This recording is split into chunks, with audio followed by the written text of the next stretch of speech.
네, 오스템 임플란트 횡령 사건에 이어 국내 증권시장에서 또다시 횡령 사건이 발생했습니다. 코스피 상장사인 계양전기 직원이 무려 245억 원을 횡령한 혐의를 받고 있는데요. 오늘 이 직원에 대한 구속 심사가 열립니다.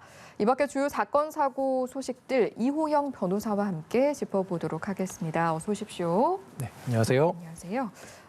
일단은 첫째로 짚어볼 사건이 계양전기에서 벌어진 횡령 사건인데 규모가 상당히 큽니다. 먼저 사건의 개요부터 짚어보겠습니다. 네, 지금 코스닥 상장사죠. 계양전기 이제 재무팀 직원이 245억 원 상당의 회사 돈을 지금 빼돌린 그런 혐의를 받고 회사가 고소장을 접수했고 이제 경찰이 실제로 이 고소장을 들여다 보니까 그 고소장에 첨부되어 있는 여러 가지 증거 자료들이 있었지 않겠습니까? 그러한 자료들을 놓고 봤을 때는 횡령형이 245억 원 상당의 회사 돈을 횡령한 혐의가 인정될 가능성이 매우 높아 보인다. 이제 이렇게 판단을 해서 지금 어떤 법원의 영장 없이 그 피해자에 대한 긴급 체포를 한 사안인데요. 이렇게 피해자를 이제 체포할 수 있는 건 세 가지가 있어요. 현행범, 범죄를 막 저지르고 있는 피의자를 그 자리에서 체포하는 현행범 체포가 있고, 그다음에 또 하나는 우리가 흔히 알고 있는 법관이 발부한 체포 영장에 의해서 체포하는 경우가 하나 있고, 그리고 지금 이 계양전기 사건처럼 이제 법관이 발부한 체포 영장도 없이 현행범도 아닌 이제 피해자를 체포하는 경우는 이제 바로 이거예요. 도망갈 우려가 너무 커 보이고 증거를 인멸할 염려도 있어 보이는데 어떤 지방법원 판사가 발부한 영장을 이제 청구할 그런 시간적인 여유가 없어 보일 때 이럴 때는 이제 긴급 체포를 예외적으로 할 수 있거든요. 좀 경찰이 긴급 체포를 해서 김모 씨에 대한 어떤 수사, 그다음에 향후 재판을 진행할 것으로 보이는 그런 사건입니다. 그렇군요. 지금까지는 그러니까 이제 긴급 체포 상황이었고 이제 잠시 후 3시 반이 되면 실제로 이 직원에 대한 구속 여부가 결정이 될 텐데요. 결과는 좀 어떻게 전망하십니까? 이제 긴급 체포를 하게 되면 체포 후에 48시간 이내에 구속영장 청구해야 되거든요. 지금 그러한 절차에 의해서 구속영장을 청구한 것으로 보이고 그럼 오늘 이제 영장실질심사가 이루어지는 것인데 경찰이 어떤 그런 증거 자료를 놓고 긴급 체포까지 할 정도의 사안이라고 봤으면은 일단은 범죄 혐의가 성립할 어떤 범죄가 소명된다라는 점에 있어서는 수사기관 입장에서는 의심할 여지가 없다라고 봤다라는 거거든요. 그럼 그러한 어떤 수사기관의 판단, 경찰과 검사의 영장 청구 이러한 어떤 맥락을 놓고 보면은 이게 영장이 기각될 가능성은 그다지 높아 보이지는 않는데 다만 만에 하나 혹시 기각이 된다면 아마도 범죄 혐의 소명이 다소 부족하다 이러한 어떤 판단이 나오는 경우인데 그런 경우는 오히려 긴급 체포까지 했던 수사기관 입장에서는 대단히 부담이 큰 그런 상황이 될 수 있을 것 같은데 어쨌든 가능성만 놓고 보면은 발부될 가능성이 높아 보인다 이렇게 볼 수 있을 것 같습니다. 발부 가능성에 좀 더 무게를 실어주셨습니다. 사실은 이번 사건을 보면서 오스템 임플란트 사건 떠올리시는 분들 많을 텐데 오스템 임플란트 사건이 논란이 된 지가 지금 한 달도 안 된 시점에 또 이런 사건이 벌어져서 그렇다면 왜 자꾸 이런 일이 발생할까? 근본적인 원인은 무엇일까? 이런 생각도 좀 하게 되거든요. 네. 이제 많은 얘기들이 나와요. 이제 경제범죄 저도 변호사 하다 보니까 가장 많이 접하는 범죄가 경제범죄인데 보면은 경제범죄가 약간의 그 모순이라는 점이 보이는 것이 하나 뭐 있냐면 일반적으로 범죄의 금액이 커질수록 처벌의 수위가 높아지겠죠. 그런데 이게 실제로는 그렇지 않다라는 겁니다. 그러니까 예를 들어서 제가 이제 뭐 1억 원에서 한 3억 원 정도의 이게 일반인들이 접할 때는 당연히 적은 돈이 아닌데 경제 범죄의 관점에서 보면은 그것은 큰 금액은 아니거든요. 보통 1억에서 한 3억 정도의 그런 일반 형법이 적용될 수 있는 그런 뭐 경제범죄 배임이나 횡령, 사기 같은 것을 저질렀을 때는 보통 1년에서 뭐 2년, 3년 이 정도 실형 선고가 되는 경우가 많은데 오히려 지금 이 사건처럼 이제 특경가법, 그 이득액이 5억 원 이상인 경우는 이제 특경가법이 적용이 되는데 이 경우는 법정형 같은 경우는 이제 이득액이 50억 이상인 경우에는 무기 또는 5년 이상이고요. 그다음에 이득액이 이제 5억 이상, 50억 이제 5억 이상, 50억 미만일 때는 이제 3년 이상의 유기징역이거든요. 그러면은 지금 제가 말씀드렸던 거는 법정형이고 실제로 처벌이 되는 거는 법정형이 있고 그다음에 법정형에 대해서 판사가 재판을 통해서 뭐 경합범 가중을 한다든지 아니면은 뭐 누범 가중, 상습범 가중, 예. 법에 정한 여러 가지 가중 감경 사유들을 이제 고려했을 때 나오는 것을 처단형이라고 하는데 그 처단형과 또 다른 것이 마지막에 선고되는 형이거든요. 예. 그럼 법정형과 처단형과 선고형의 순으로 이제 그 양형을 이제 다루게 되는데 마지막에 선고될 때 이제 법관들이 참고하는 양형 기준표가 있습니다. 그 양형 기준에 따르면은 지금 제가 보고 있는데 네. 이제 법정형이 5년 이상인 그런 범죄, 예를 들어서 50억 이상 300억 원 미만, 이 구간 같은 경우에 법정형은 5년 이상인데 실제로 기본 구간 선고되는 그 양형 기준은 4년에서 7년이에요. 그러면은 법정형은 5년 이상으로이라고 했지만 예. 실제로 지금 50억, 예를 들어서 뭐 70억을 횡령했다. 이 경우에 선고될 수 있는 기본적인 어떤 실형 범위는 4년에서 7년이니까 예. 제가 이제 그 형사 사건을 상담하면서 다뤘던 범죄 중에 좀 놀랐던 것이 실제로 이런 사기나 뭐 100억 상당의 그런 사기를 저지른 분들이 예. 그럼 이제 변호사 상담 받잖아요. 그래서 어느 정도 이 유죄가 선고되는 경우에 제가 감옥 가게 되나요?라고 했을 때 양형 기준표상 한 4년에서 7년 정도 사실 것 같습니다라고 하면 예. 그러면 몸으로 때우겠다라는 분들이 있는 거예요. 그러니까 이런 것처럼 이제 우리 어떤 기본 그 법의 이제 법정형보다 양형 기준이 많이 낮고 예. 제가 여기서 하나 조금 퀴즈 하나 드리면 예. 만약에 300억 원 이상의 어떤 그런 범죄를 저질렀다. 사기나 횡령. 예. 그러면은 법정형은 5년 이상 그 구간인데 예. 실제로 양형 기준이 어느 정도 될 것 같으세요? 글쎄요. 5년 이상이다. 4년 4년 정도? 되나요? 네. 5년에서 8년입니다. 그러면은 지금 이게 뭐냐면 예를 들어 300억을 횡령을 했는데 실제로 5년에서 8년 정도 살고 나올 수 있다라는 거예요. 그리고 거기에서 더 하나 놀라운 거는 한 번 장량 감경이 되면 반으로 깎이거든요. 그 경우에는 4년에서 7년이에요. 네. 그 정도로 사실은 그 어떤 이득액에 비해서 감옥 가는 그 실형에 선고되는 형량이 너무 낮기 때문에 이런 경제 범죄가 계속 발생하는 것이 아니냐 이러한 문제 제기가 계속 나오고 있는 상황입니다. 법 전문가인 게 아닌 제가 단순히 들어봐도 이게 좀 보완이 돼야겠다는 생각이 드는데요. 어떤 부분 좀 채워가면 좋겠습니까? 앞으로? 결국은 항상 나오는 건 이렇게 법정형과에 비해서 양형 기준이 턱없이 낮다. 다시 말해서 양형 기준을 현실화할 필요가 있다. 이런 점에 좀 무게를 많이 실어야 될 것 같습니다. 예, 양형 기준에 대한 현실화 무엇보다 중요할 것 같습니다. 다음 주제로 넘어가 보겠습니다. 이번에 짚어볼 내용이 제주의 대표적인 장기미제 사건 중에 하나인데 변호사 피살 사건입니다. 일단 어떤 사건인지부터 짚어보겠습니다. 자, 이 사건은 이제 1999년경에 이제 있었던 사건이에요.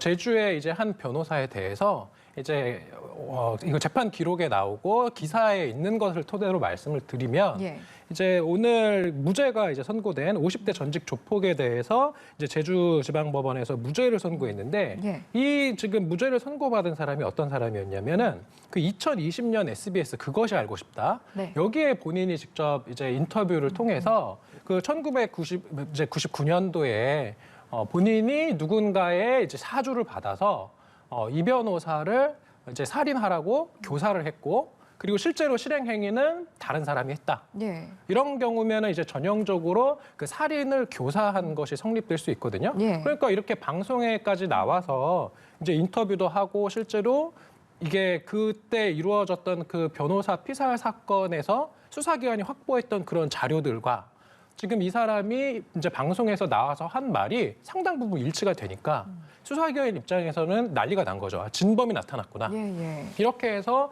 바로 이제 수사를 해서 이제 해외를 체류하고 있던 이제 김모 씨를 이제 잡아와서 실제로 이제 기소하고 법정에 세웠는데 네. 이제 법원에서는 의외로 또 무죄를 그런 선고한 사건입니다. 이제 변호사께서도 의외로라고 언급을 해주셨는데 사실은 방송에 출연해서 범행을 자백을 했는데 그런데 무죄 판결이 나왔단 말이죠. 판결 배경에 대해서 언급한 내용이 어떤 게 있었습니까?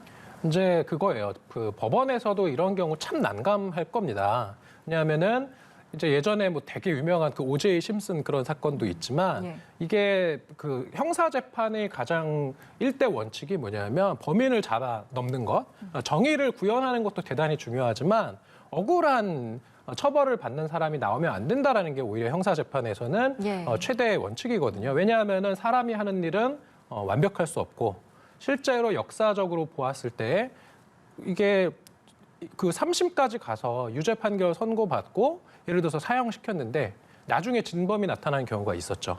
그다음에 최근에는 화성 연쇄살인 사건 같은 경우도 대법원까지 가서 유죄 확정 판결 받고 법원 가서 이제 실제로 이제 형벌이 집행까지 돼서 다 징역을 살고 나왔는데 예. 진범이 나오는 그러한 일들이 있다 보니까 형사재판, 특히 형사재판의 판사들이 가장 힘들어하는 것이 뭔가 심증적으로 이 사람이 범인일 가능성이 99.9%인 것 같은데 한 1% 정도 아닐 것 같다. 이때 가장 힘들어하거든요. 네. 왜냐하면 판결 선고하면서 모른다라고 판결을 선고할 수는 없으니까.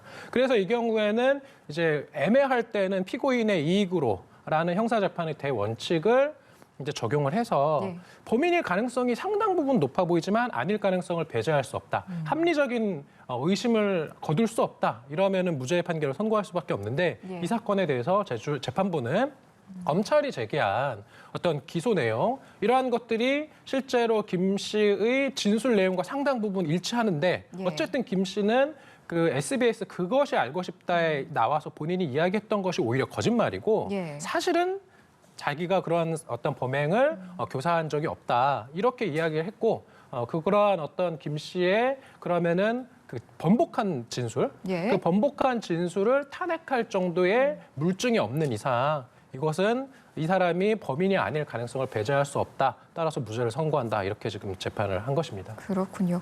이제 직접 증거 없는 유사 사건들 같은 경우에 무죄로 선고되는 경우가 종종 있었고 제주에서 일어난 보육교사 살인 사건 판결도 떠오르기도 하는데 일단은 제주 변호사 피살 사건만 놓고 보면 검찰이 지금 항소하겠다고 나선 상황입니다.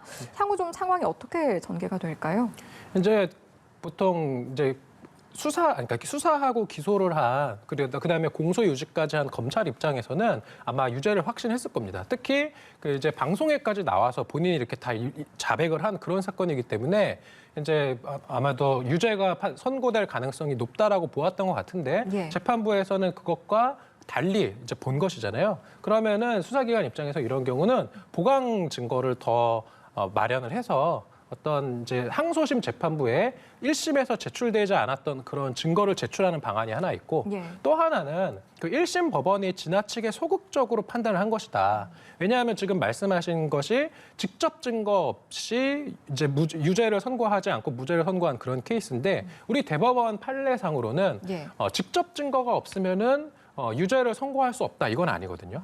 그러니까 간접 증거와 정황 증거만으로도 예. 어떤 죄를 저질렀다라고 의심되고 그것이 증명되었다라고 법관이 볼 그러한 상황이 충분하다면 다시 말해서 판사가 이 사람 피고인이 죄를 저질렀다라는 어떤 심증 형성을 할 정도가 된다면 직접 증거 없이도 간접 증거와 정황 증거만으로도 이제 유죄 판결 선고할 수 있다라는 우리 대법원 판례가 있기 때문에 예. 검찰에서는 항소를 하고 항소심에서는 어떤 기존 증거를 바탕으로도 이 정도 사건이면 예. 이것은 유죄 선고할 수 있는 그런 사실 인정을 할 수 있는 사건이다. 이런 식으로 좀 이제 변론을 할 것으로 기대할 수 있을 것 같습니다. 알겠습니다. 마지막으로 이 주제 간단히 짚어보고 마무리하겠습니다. 1조 원대 펀드 사기 혐의를 받는 김재현 옵티머스 자산운용 대표 그리고 관계자들 4시 반에 이제 2심 선고 결과가 나오는데 앞서 1심에서는 중형이 선고가 됐습니다. 이번에는 좀 어떤 결과 예상하시는지요?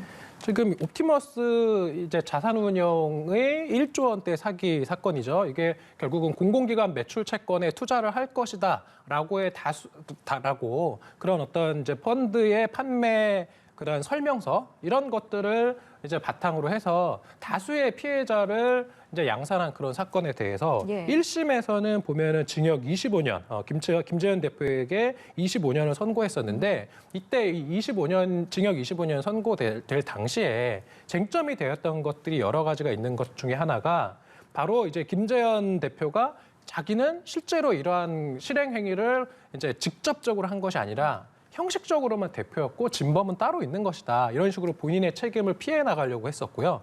그다음에 실제로 그 피해액이 지금 1조 원대 사기액 피해액 중에서 이제 무죄가 선고된 그 부분이 있습니다. 네. 그래서 306억 원 정도는 이 사건에서 이제 사기죄가 될 수 없다라고 해서 1심 법원에서는 이제 일부 무죄를 선고한 부분이 있는데 검찰에서는 그래서 이 두 부분을 이제 문제를 삼아서 이렇게 무죄 일부 무죄 선고된 부분에 대해서 1심 법원의 판단이 틀렸다. 네. 다시 판단해달라라고 했고 그다음에 이제 김 대표에 대한 이 징역 25년은 너무 형이 약하다.